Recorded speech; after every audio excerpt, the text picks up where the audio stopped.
Welcome to this video. Dear kids, today we are discuss in this video basic multiplication question.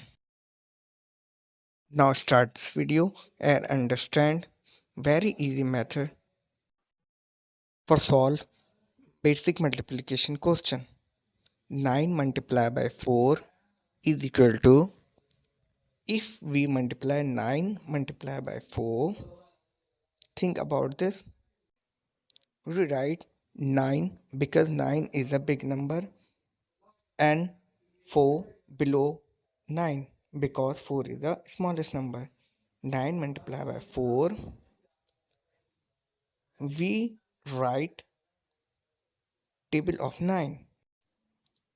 9 1 the 9, 9 2 the 18, 9 3 the 27, 9 4 the 36. So, dear kids, 9 multiplied by 4 is equal to 36. This is the correct answer.